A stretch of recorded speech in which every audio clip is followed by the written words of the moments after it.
d'annexion de territoire. Ça a été dit par Trump sur le Panama, sur le Groenland. Poutine le fait déjà sur l'Ukraine.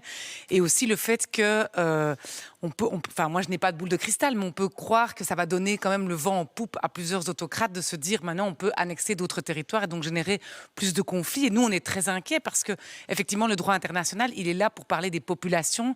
Il a mis des règles claires sur la capacité des peuples à décider de leur avenir et de leur futur.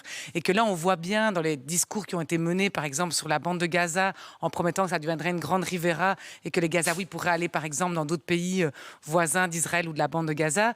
Même chose pour l'Ukraine, où on la menace de perdre son pays. Donc on sent bien qu'il y a des populations dans le monde qui pourraient très clairement perdre leur capacité à décider de leur présent et de leur futur, et que ça, c'est extrêmement dangereux.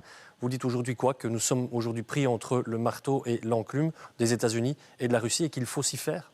Non, je pense que nous, on dit que malheureusement, l'histoire bégaye, elle ne se répète pas. Et on a évoqué évidemment ce qui se passait en 1938 et que, en tout cas, il y a certains éléments qui nous font passer aux années 30, mais qu'il faudra faire vraiment les choix qui sont aussi les choix des générations post-Seconde Guerre mondiale, qui ont fait évidemment le choix de défendre les droits humains et le droit international et d'être très au clair sur ces valeurs et ces enjeux et de se mettre du côté des victimes aussi de ces violations massives des droits humains. Parce qu'aux États-Unis, il faut savoir qu'il y a beaucoup de gens maintenant qui sont dans la ligne de mire très clairement de l'administration Trump. Et il faudra que l'Europe aussi défende ces valeurs par des régulations. On l'a évoqué sur les big tech, par exemple, des régulations qui sont indispensables. Défendre l'idée que la liberté d'expression, ce n'est pas un droit absolu, ce n'est pas la liberté d'insulter, ce n'est pas la liberté d'appeler à la haine raciale.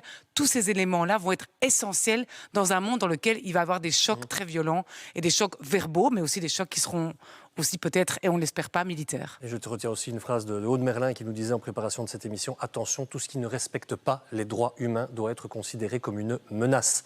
Et ça aussi, c'est une phrase qu'il faut garder à l'esprit. Merci à vous d'avoir été avec nous ce soir.